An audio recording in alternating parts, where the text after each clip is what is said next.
Muy buenas tardes, buenas noches, buen día, queridas amigas, amigos. Hago este nuevo video para hacer un análisis de los capítulos 11, 12. Pero quiero comenzar con el último versículo del capítulo 10 que me lo salté. Y es el versículo 11. Recuerden que en este capítulo hay un ángel que tiene un libro en su mano, que se lo da a Juan, él se lo come, era dulce en su boca, como la miel, pero cuando lo hube comido, dice, amargó mi vientre. Esto es el recuerdo del versículo 10 y comienza el 11, que es el último versículo, y dice, y él, este ángel, me dijo, tienes que profetizar otra vez a muchos pueblos y naciones y lenguas y reyes. Esto en sí no es un misterio, no es algo esotérico, en ese sentido es como muy claro lo que se está señalando aquí. Pero hay una importancia y trascendencia y la he reservado para este momento, porque yo les quiero dar mi opinión al respecto. Esto está dado después de la apertura del sexto sello y después de la apertura del séptimo sello. Por lo tanto, esto no aconteció en el momento de escribirse el libro de Apocalipsis. Esto ha quedado reservado para ahora, cuando entremos a la época de la comunidad de Filadelfia y la Odisea. En ese momento yo me atrevería a decir que es cuando va a acontecer este tener que profetizar nuevamente. Esta es mi postura personal. Yo me lo juego o me la juego por eso, porque me es coherente con lo que es el libro. Si estamos hablando de que cada uno de los sellos tiene una correspondencia con las comunidades, esto no viene a ser una excepción. Entonces tienes que profetizar de nuevo, otra vez más, pensando, entonces, ¿cuándo es de nuevo? Significa que hubo primeras profecías. Sí, pueden estar en el Evangelio de Juan, pueden estar en sus cartas, pero principalmente en el libro de Apocalipsis mismo. Y esas serían las profecías hasta ese momento. En este caso el Apocalipsis, pero es ahí cuando está casi en la mitad que de los capítulos que les he señalado, tienes que profetizar de nuevo. O sea, es de ahí en adelante. Y lo que son los restantes capítulos del 11 al 22 no tienen nuevas profecías en términos de que haya una diferencia con lo que está profetizado en los capítulos anteriores, en todo, desde el capítulo 1, 2, 3, 4, 5, 6, así hasta el mismo 10. Está lleno de profecía. Entonces, ¿por qué le está diciendo de nuevo? Para mí es porque a contar de esta sexta y séptima edad que se juntan, de acuerdo a lo ya enseñado, debiera estar nuevamente Juan en una función importante y como profeta haciendo nuevas profecías. ¿De dónde puedo sacar yo esto como fundamento? O sea, ¿cuál es el fundamento para poder hacer tamaña aseveración? Evangelio de Juan, capítulo 21, versículo 20. Pedro se volvió y vio que detrás de ellos venía el discípulo al que Jesús amaba, el mismo que en la cena se había recostado en su pecho y le había preguntado, Señor, ¿quién es el que te va a traicionar? 21. Por eso, cuando lo vio, Pedro le preguntó a Jesús, Yeshua, Señor, ¿y qué va a hacer de este? Yeshua 22, Yeshua le dijo, si quiero que se quede aquí hasta que yo venga, ¿qué te importa eso a ti? Tú continúa siguiéndome. 23. Por eso entre los hermanos corrió el rumor de que este discípulo no iba a morir, pero Yeshua no le dijo que no moriría. Lo que dijo fue, si quiero que se quede aquí hasta que yo venga, ¿qué te importa eso a ti? 24. Este es el discípulo que da testimonio de estas cosas y el que las ha escrito, y sabemos que su testimonio es verdadero. ¿Qué siento yo? Que en algún momento, próximamente, Juan va a ser revelado, porque no significaba que no fuera a morir, sino que iba a seguir reencarnando hasta que se acabe cuando tenga que acabarse, pero que en el momento de la parucía va a estar aquí también. Y va a estar dentro de lo que es la séptima asamblea mesiánica. O sea, estas nuevas civilizaciones de Filadelfia y la Odisea. Por lo tanto, a mí me suena súper lógico que haga nuevas profecías ahora, para estos tiempos que están por comenzar.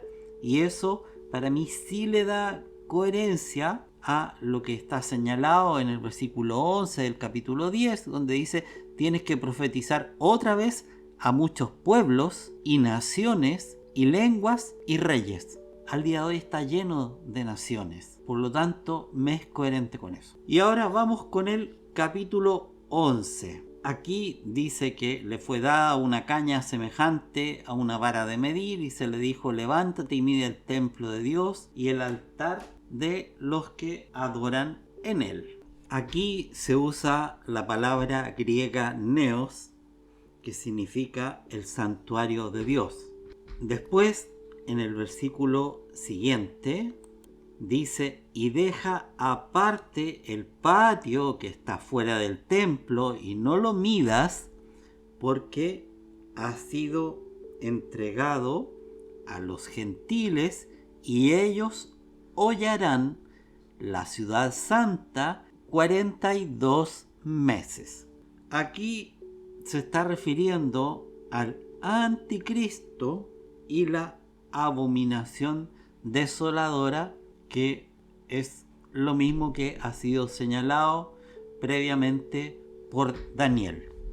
La misma profecía se repite aquí en ese sentido. Y ahí dice en el versículo 3: y daré poder a mis 2 testigos, y ellos profetizarán durante 1260 días vestidos de silicio. ¿Qué significa esto del vestido de silicio? Es el arrepentimiento. No es que exista una tela de arrepentimiento, sino que ellos van a estar cubiertos por una energía que mueve al arrepentimiento de las personas, para tratar de que se vuelvan a Jehová. Esa es la idea principal.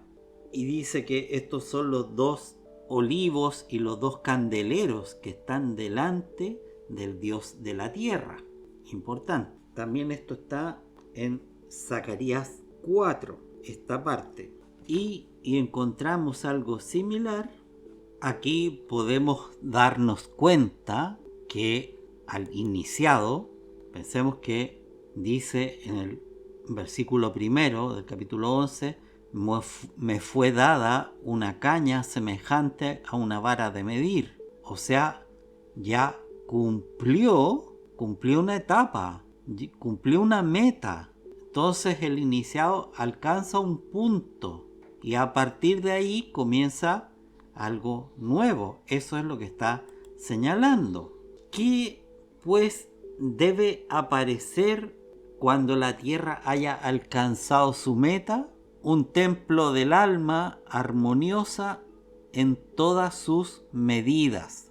De ahí que el iniciado sea comisionado para examinar este templo que el hombre entonces habrá construido. Recuerden que en el capítulo anterior está hablando de comerse el libro y todo lo que eso significa. Entonces ya llegó una etapa. Y aquí es el capítulo siguiente. Y es lo que pasa. Cumplió, alcanzó su meta de iniciación. Entonces cuando se mida este templo de Dios, se pondrá de manifiesto si el alma ha hecho lo correcto. Y dice el texto: y se dio uso a una caña semejante a una vara, y el ángel le dijo: levántate y mide el templo de Dios y el altar y a los que adoran en él, pero deja fuera el atrio exterior. Bueno, esto significa que todo lo que estaba allí como preparación debe ser arrojado fuera del templo. El hombre primero tenía que tener un cuerpo físico y un cuerpo etérico antes de poder trabajar en ellos. Estos cuerpos son el atrio exterior y deben caer, deben ser arrojados. Solo lo que el hombre ha hecho, él lo conserva. Viviremos pues en una tierra que se ha vuelto espiritual. Vemos cómo ya se está preparando el patrón de este período de Júpiter. Vemos presagiado cómo los hombres traen consigo los frutos de su existencia terrenal. Y ahora debemos entender claramente que todo lo que estaba allí antes reaparece en esta condición espiritual en la tierra, en un estado superior de evolución. Los más destacados son los portadores de las corrientes espirituales sobre las que se funda la tierra y de las que ha precedido. Los portadores de estas corrientes espirituales aparecen en forma viva. Aquí les hago recuerdo y mención que en el versículo 3 dice: y daré poder a mis 2 testigos y ellos profetizarán durante 1260 días vestidos de cilicio. 2 testigos. Si seguimos la tradición cristiana, veremos en Elías y Moisés a los representantes personales de lo que encontramos y ya señalado en algún momento previo como 2 pilares. En el esoterismo cristiano, Elías y Moisés son considerados como los que dan las enseñanzas de los 2 pilares. Elías fue quien trajo al hombre el conocimiento y el mensaje de la única columna, la columna de la fuerza. Moisés, el que trajo el mensaje de la columna de la sabiduría. Moisés significa sabiduría o verdad y Elías significa la fuerza rectora, lo que da el impulso. Es difícil expresar las palabras en el lenguaje ordinario. También les quiero dar 2 simbolismos más. Uno es que Elías trae la Mérkaba o trajo la Mérkaba y Moisés trajo la ley, que vamos a ver en este periodo. Vamos a experimentar la Mérkaba y la ley a través de los 10 mandamientos originales que han de ser restaurados para su funcionamiento, aquellos que fueron rotos por Moisés al bajar del monte. Así vemos a estos 2, Moisés y Elías, aparecer en la tierra espiritualizada. ¿Qué nos está diciendo esto? Que viene un cambio para el planeta.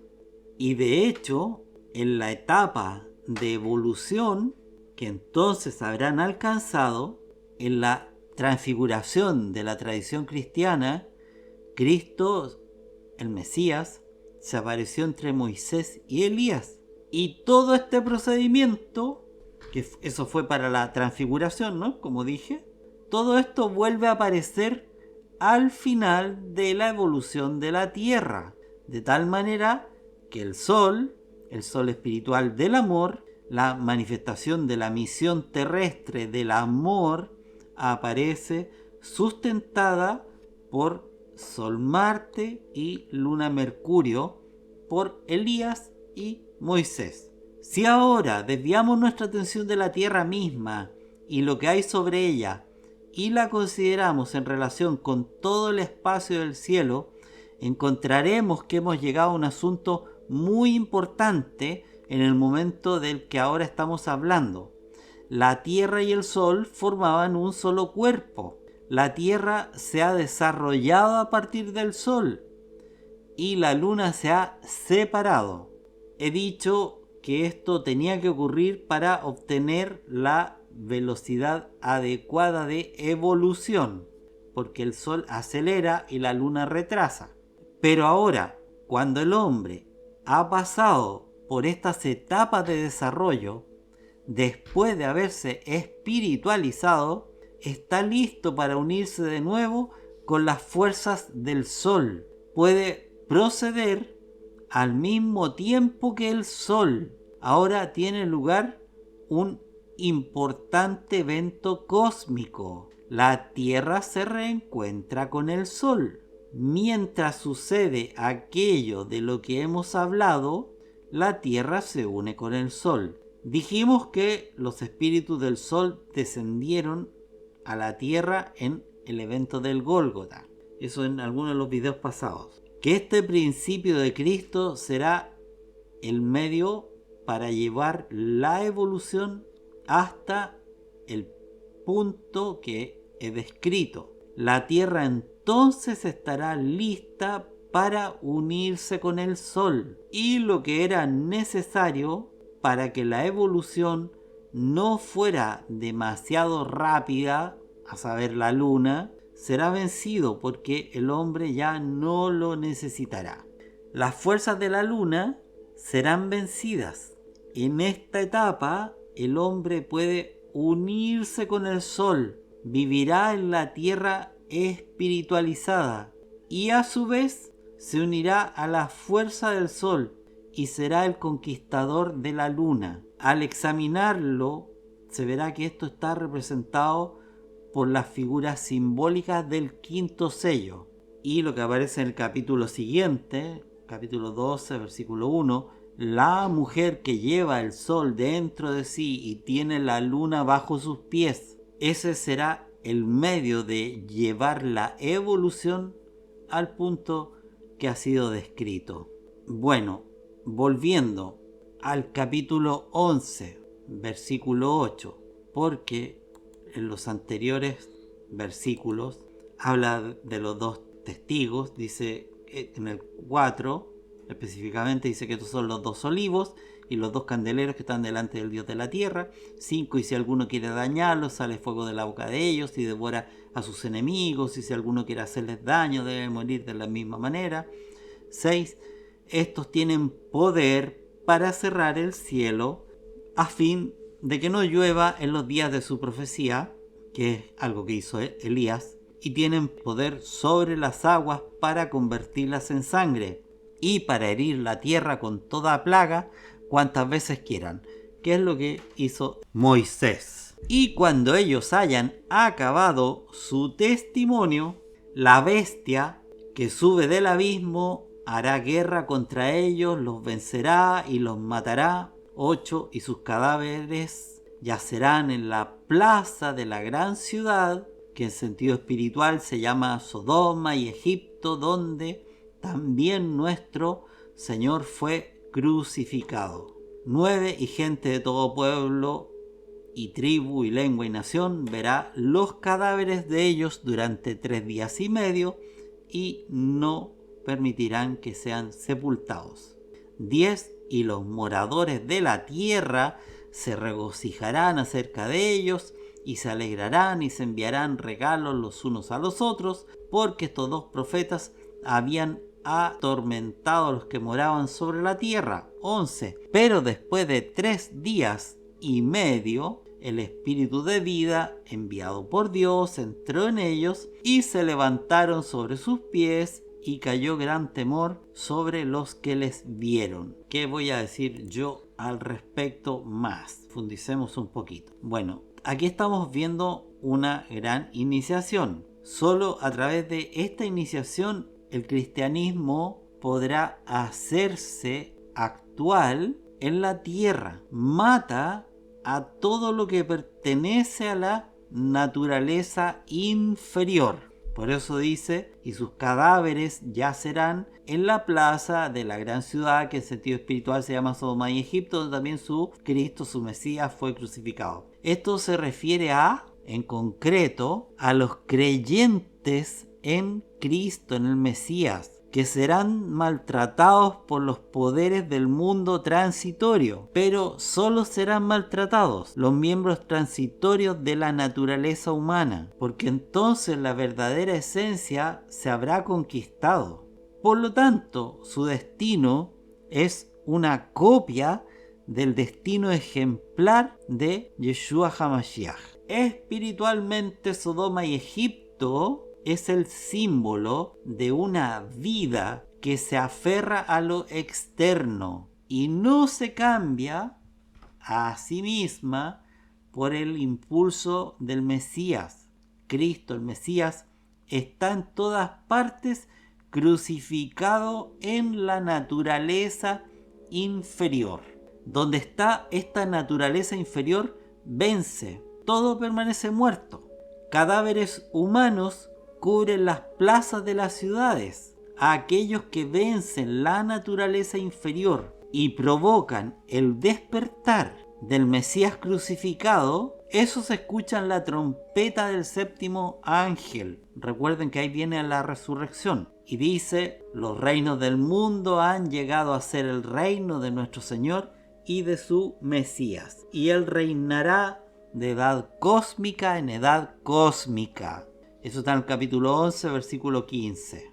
Y después dice, y se abrió el templo de Dios en el cielo, y se vio dentro de su templo el arca de su pacto. Y en ese momento hubo relámpagos y voces y truenos y un terremoto y granizo grande. Y ahí termina. Y antes de eso, en el 18, dice, y se han airado las naciones. ¿Por qué? Porque antes, en el versículo 13, habla de la resurrección de los dos testigos, y cuando resucitan, en el versículo 12 dice, y oyeron una gran voz del cielo que le decía, subid acá. Y subieron al cielo en una nube, y sus enemigos los vieron. Y dice en el 13, y en aquella hora hubo un gran terremoto, y la 10ª parte de la ciudad se derrumbó, y por el terremoto murieron en número como 7.000 hombres, y los demás se aterrorizaron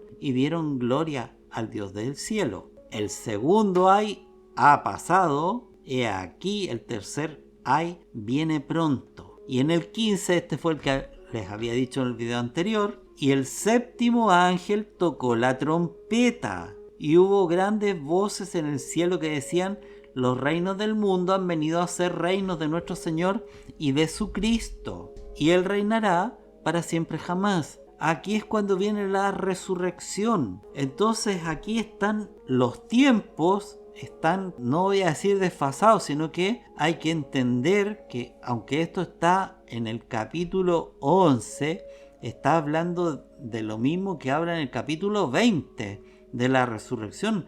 Está hablando de la 7ª trompeta, la trompeta final, cuando van a ser resucitados. Entonces se vivió todo esto, lo ya señalado, con lo que implica la presencia de los testigos en ese sentido, y eso implica a seres humanos también, no solamente los testigos, sino que personas que puedan vivir persecución. Y ahí es que ocurre en eso, que viene la resurrección y que los reinos del mundo han venido a ser reinos de nuestro Señor y de su Cristo, de su Mesías, del ungido, y Él reinará para siempre jamás. Dice en el 16, y los 24 ancianos que estaban sentados delante de Dios en sus tronos se postraron sobre sus rostros y adoraron a Dios, diciendo, te damos gracias, oh Señor Dios Todopoderoso, que eres y que eras y que has de venir, porque has tomado tu gran poder y has reinado. Y aquí en la continuación, en el versículo 18,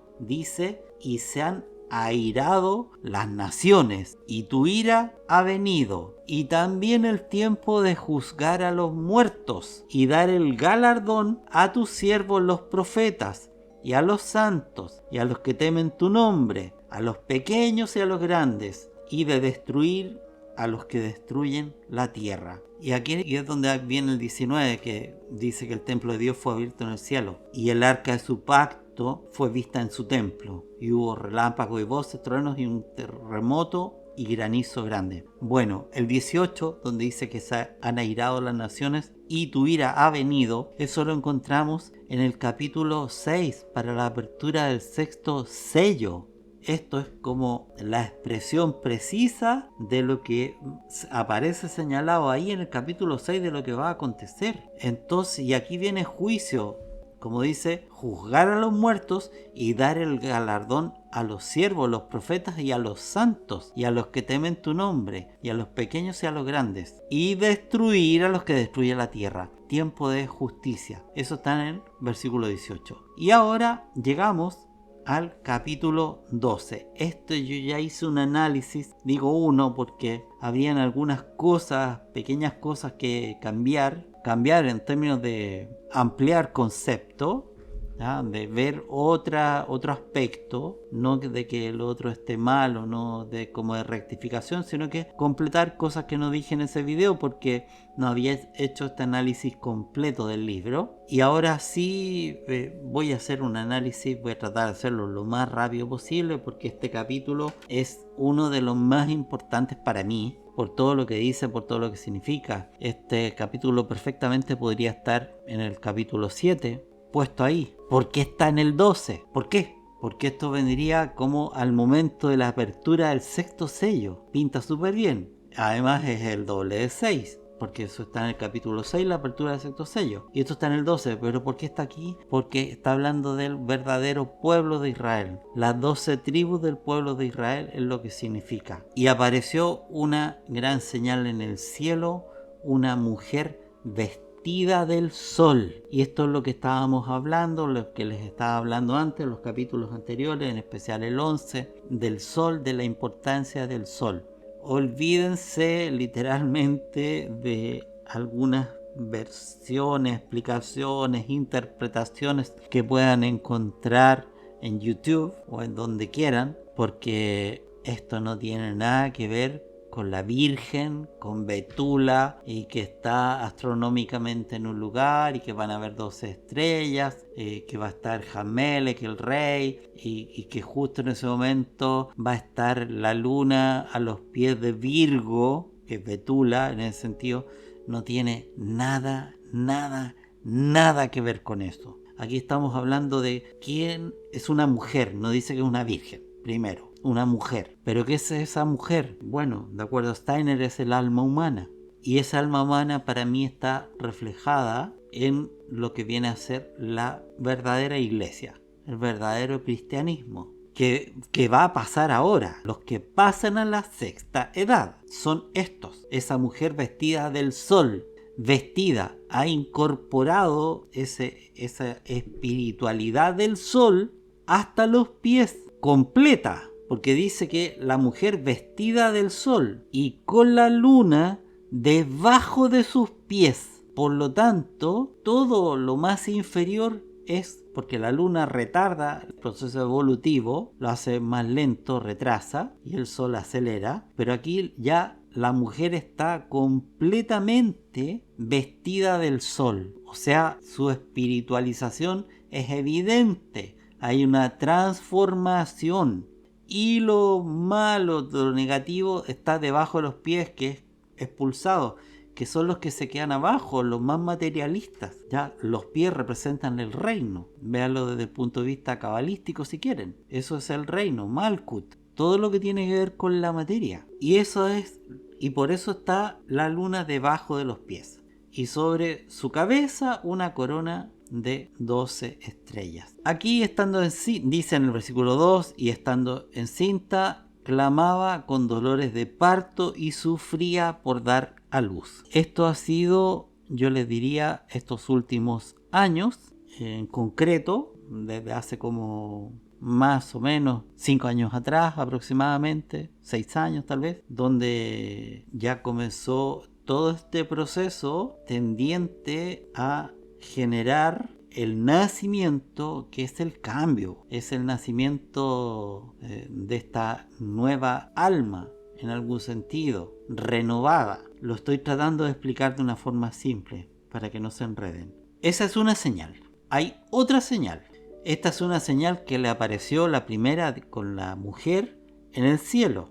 pero aparece a su vez otra señal en el cielo, que es un gran dragón rojo con 7 cabezas y 10 cuernos, y en las 7 cabezas tiene 7 diademas. 4 su cola, y su cola arrastraba la tercera parte de las estrellas del cielo y las arrojó sobre la tierra. Y el dragón se paró delante de la mujer que había dado a luz a fin de devorar a su hijo en cuanto naciese. Bueno, aquí sobre este versículo yo quiero decir que estamos hablando de grandes espacios de tiempo, no solo lo que es la sexta, séptima edad, de algo que vaya a acontecer, porque que la cola arrastre la tercera parte de las estrellas del cielo ha sido algo que viene desde hace mucho tiempo atrás, desde el momento de la caída, y ahora son arrojados sobre la Tierra, pero no solo sobre el planeta Tierra, sino que sobre la materia, la 3D. Y el dragón dice que se paró delante de la mujer que había dado a luz. O sea, ya había parido. ¿Y para qué se paró delante? Para devorar a su hijo en cuanto naciese. Porque eso es lo que busca, devorarlo. Y aquí en el 5 dice que ella dio a luz un hijo varón, que había de regir a todas las naciones con vara de hierro. Y su hijo, el hijo de la mujer, fue arrebatado hasta Dios y hasta su trono. Aquí está hablando de arrebatamiento. Yo aquí, en ese sentido, corro con colores propios. Para mí se está gestando, lo que está manifestando aquí, porque estaba viendo Futuro Juan, es que aquí en esta época van a ser ese aspecto renovado, pero de lo que viene a ser el líder de la sexta y séptima edad, porque recordemos, como aparece en el capítulo 1, que el Mesías tiene las estrellas en su mano y los candeleros, ¿ya? Pero recordemos también que en el capítulo 2 y 3 hay un líder, ¿ya? Escribe al ángel de la iglesia, así como escribe al ángel de la iglesia de Filadelfia, escribe al ángel de la iglesia de la Odisea. Entonces, existen esos ángeles que no son ángeles, sino que son mensajeros, enviados, los que están a cargo, los líderes espirituales de estas edades. Pero como se funden la sexta con la séptima edad, pues se fusionaría el ángel, o sea, viene a ser un solo enviado. Y para mí, ese enviado corresponde a este hijo varón. Esto, como les digo, en mi postura personal, cada cual puede creer lo que quiera, pero para mí es ese. Entonces dice que habrá de regir a todas las naciones con vara de hierro, y su hijo fue arrebatado hasta Dios y hasta su trono. Esto no tiene nada que ver para mí con Yeshua HaMashiach. Si hay alguien que le duela esto, lo lamento mucho, pero Yeshua HaMashiach no viene a ser arrebatado, ni fue arrebatado tampoco. Él subió a los cielos. En ninguna parte se habla de arrebatamiento. Aquí sí está hablando claramente de arrebatamiento. Por lo tanto, es un proceso distinto. Y si alguno me viene a decir, no, es que dice que va a regir a todas las naciones con vara de hierro, y eso solo lo hace el Mesías. Bueno, eso para mí es de gran ignorancia y significa no haber puesto atención a lo que señala en concreto el libro de Apocalipsis, y habría que dirigirse al capítulo, dice el capítulo 2, versículo 26, y al que venciere, y estamos hablando de la iglesia en Tiatira, y al que venciere y guardare mis obras hasta el fin, yo le daré potestad sobre las naciones, y las regirá con vara de hierro,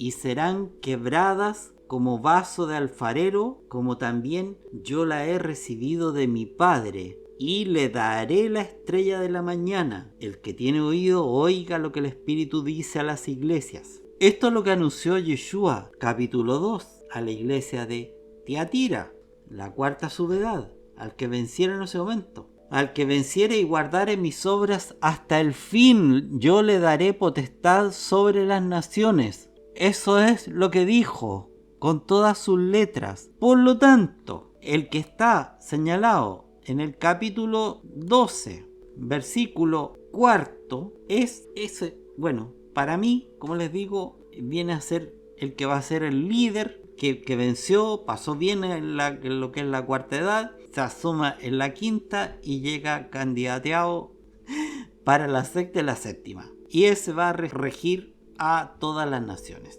Queridos amigos, les quiero decir que yo estoy haciendo solamente un aspecto. Hay cosas que son profundas, que se las he transmitido. Hay otras formas u otros aspectos de interpretar estos capítulos, como el 12, que yo los estoy omitiendo porque son de una tremenda profundidad y complejidad que no estimo pertinente para un video en esta plataforma. Eso sería si yo los tuviera como discípulos míos en un salón y tuviésemos en plan de clases para poder haber hecho un análisis de esto y muchas cosas más que se pueden decir. Solo quiero recordar que el capítulo 12, dentro del contexto del libro Apocalipsis, que es todo un aspecto iniciático cristiano, nos está dando a entender muchas cosas, pero no son para un corto tiempo, sino que para un largo tiempo, y representa toda una evolución que hemos tenido.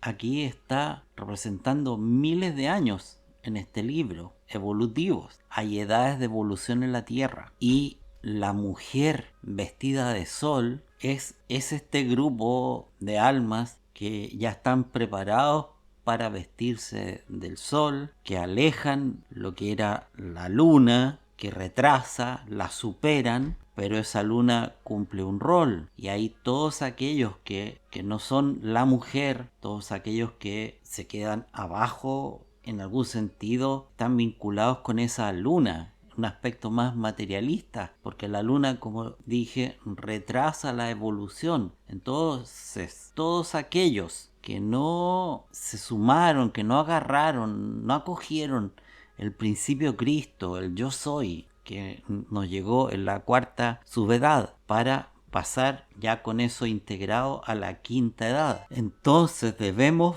ver y entender esta señal en el cielo de esta mujer, no para un corto instante de tiempo, sino que algo así como una figura arquetípica, y ese arquetipo al cual llega todo este grupo humano que va a la comunidad de Filadelfia. Dentro de eso tiene este hijo varón que viene a ser la meta de lo que tiene que producirse a nivel de toda esta comunidad de Filadelfia. Ese hijo varón que es el hombre espiritualizado. Y ese hijo varón, o sea, yo lo veo en algún momento, puntualmente, con el líder de lo que son estas comunidades de la sexta y séptima, comunidades de Filadelfia y la Odisea, que parte esto, que en términos de que inicia este movimiento hacia el cielo, pero no es que sea el único. Debiéramos todos en algún momento vivir ese proceso de elevarnos, de iluminarnos de manera completa, porque la iniciación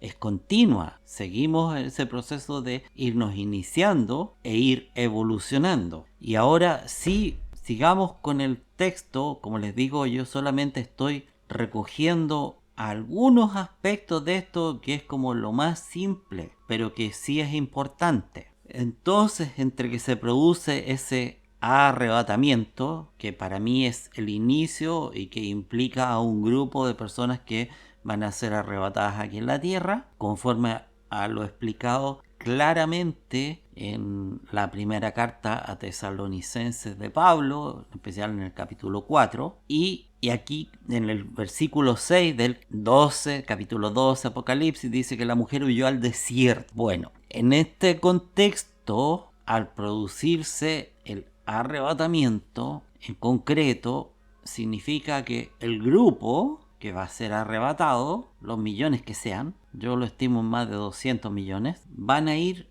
a un lugar que está preparado, que no es un desierto, que está más vinculado a los océanos terrestres y cavernas, donde está preparado ese lugar para estar ahí por 1260 días. De acuerdo a Rudolf Steiner, ahí hay un error, serían 2160. Bueno, como sea, hay un tiempo que va a estar preparado, serán 3 años y medio o serán algunos años más, no lo sé en concreto, pero a nosotros ni a nadie le cambia eso, entre comillas, la vida. O sea, estamos hablando de igual de un corto periodo de tiempo. O sea, pensemos, 1260 días son 3 años y medio y los otros son como 6 años y medio.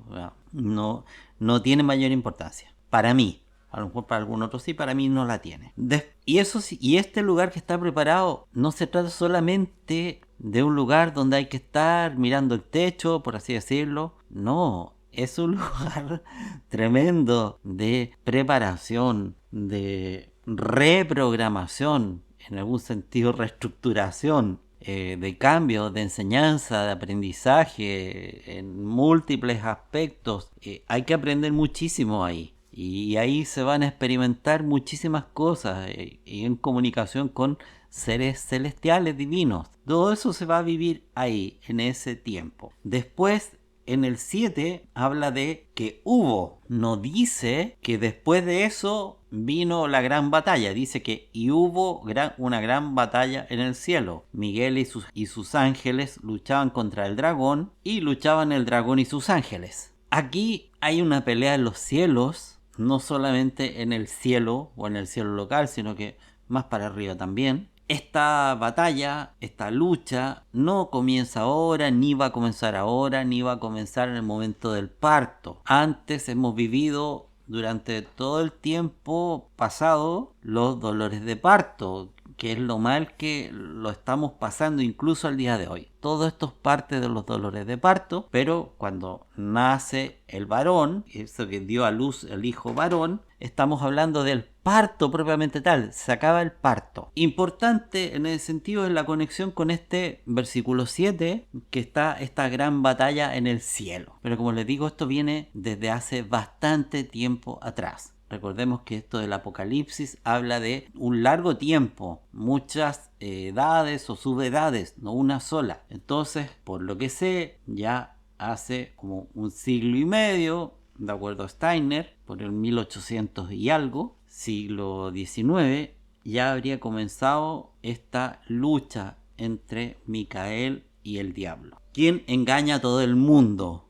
Eso del engaño lo hemos vivido desde el principio y los últimos ya pasados 3 años y medio hemos vivido las mentiras de las mentiras. Ya todos somos conscientes de eso y porque estoy hablando en esta plataforma no soy más directo. Para quedar claro que quién está detrás de todo lo que está aconteciendo en el mundo. Y ahí fue expulsada la gran serpiente, que es el dragón, que es diablo, y Satanás como nombre, que fue arrojado a la tierra y sus ángeles arrojados con él. Entonces ahí, fíjense, dice, y sus ángeles fueron arrojados con él desde el cielo. Versículo 9. Pero recordemos que antes, en el versículo 4, dice que la cola, el dragón, en su cola arrastraba la tercera parte de las estrellas del cielo y las arrojó sobre la tierra. Y aquí en el 9 dice que el diablo fue arrojado a la tierra y sus ángeles fueron arrojados con él. Ahí hay dos eventos muy parecidos, pero no son el mismo, porque en una el dragón arroja a esa parte de las estrellas, dice que lleva su cola arrastrada a la tercera parte de las estrellas y las arrojó sobre la tierra. Y después está luchando con Micael, con sus ángeles, y son arrojados el diablo y sus ángeles a la tierra. Entonces, ¿qué podríamos entrar a decir? De manera lógica, que los que estaban en la cola, la tercera parte también, fíjense ustedes, la tercera parte, piensen que tiene que morir la tercera parte de la humanidad, la tercera parte de las aguas, la tercera parte del sol, la tercera parte de la luz, etcétera. Toda la tercera parte es una tercera parte de las estrellas que lleva en su cola. Aquí hay algo con ese tercio. Les digo para que lo tengan presente y para que lo desarrollen ustedes en su interior. Y aquí ya es lanzado el diablo y sus ángeles, lo cual implica una limpieza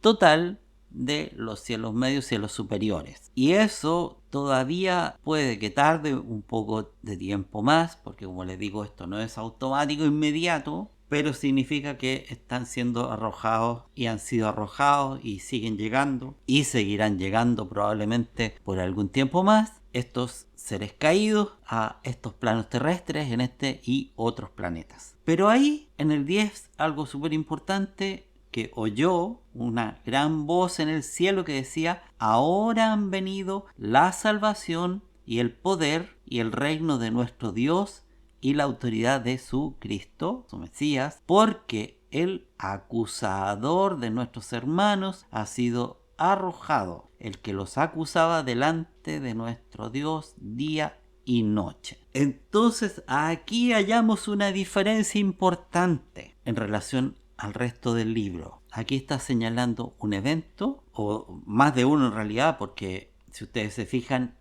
en el versículo primero aparece una señal, en el versículo tercero aparece otra señal, y después están las visiones y va contando lo que hubo, lo que ocurrió y lo que oyó eso, que vinieron la salvación y el poder y el reino. Entonces tenemos que pensar que en relación a los capítulos que vienen, donde se manifiesta claramente el anticristo, aquí ya está señalado que ahora han venido la salvación y el poder, pero como ya les dije con anterioridad, no implica esto que sea lineal o en un momento. O sea, viene eso.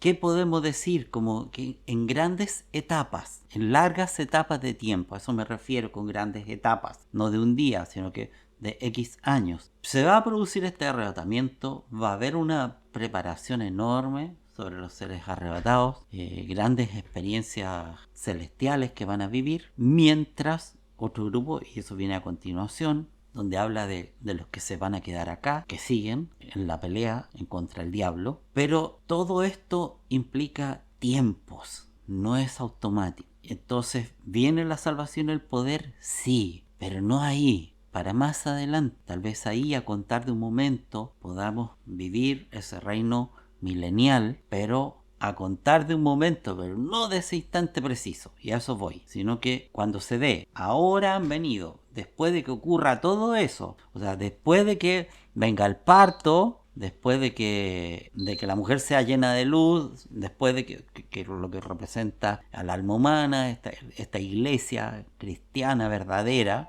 que genera su nuevo aspecto, que crece interiormente, que despierta su sexto chakra. Bueno, les roto, es abierto el sexto chakra, es abierto el séptimo también, porque esto viene por lo menos con posterioridad a la apertura del sexto. En ese momento, para mí, es cuando se genera el parto, antes de la apertura del séptimo, y eso ya implica un cambio enorme. Entonces estamos hablando de cosas que vamos a ver en la carne en algún momento, pero que aquí nos está describiendo Juan todo esto en una imagen, pero una imagen que puede representar, como les digo, años, no un día, no unas horas o una semana. En la foto esa de la mujer, a lo mejor eso representa humanamente así como un lapso de 3 años.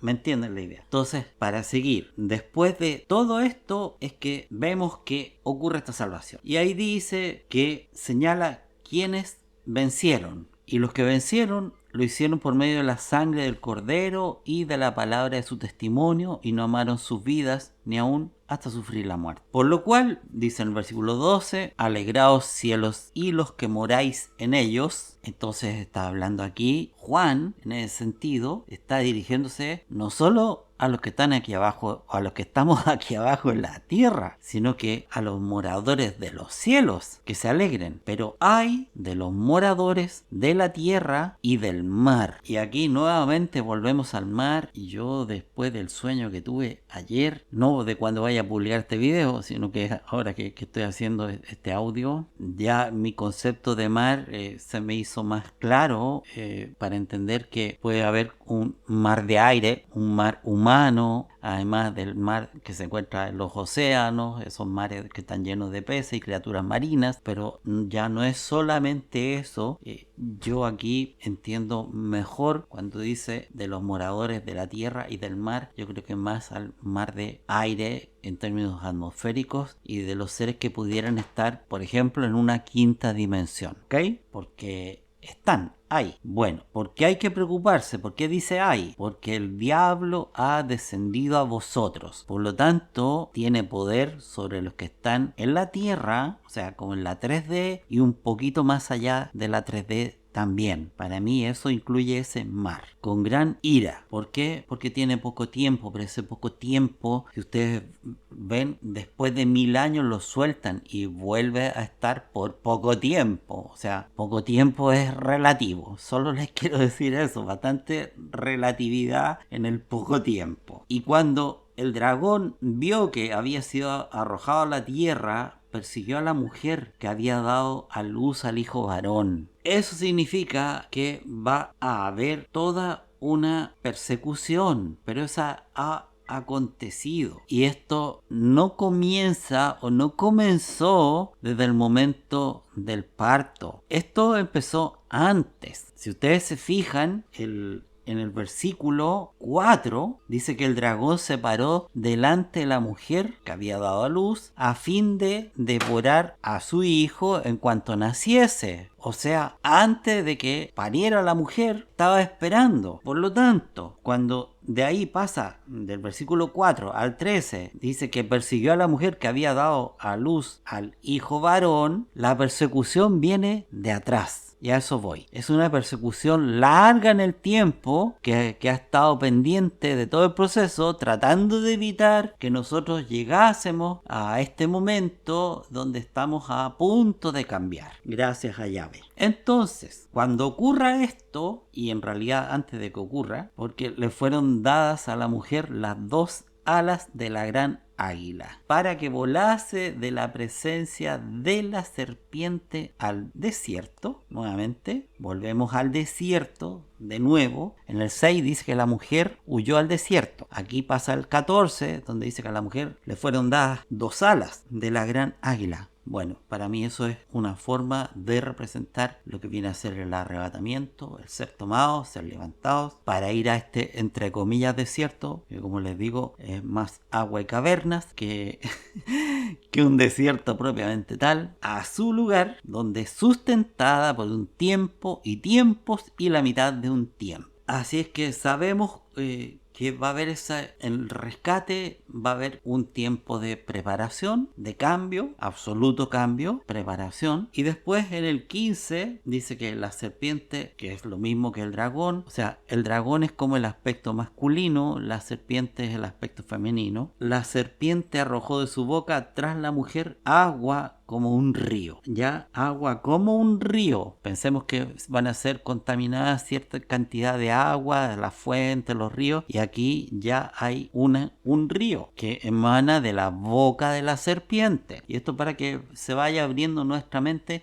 a entender cuáles son los ríos, cuáles son los mares, cuáles son las fuentes de agua. Ya ven ustedes, aquí está hablando de que sale de la boca de la serpiente agua como un río, a fin de que fuese arrastrada por el río. O sea, va a decir por la boca, porque por la boca se habla, además de comer, se habla, es algo que sale. Entonces, ¿qué puede salir?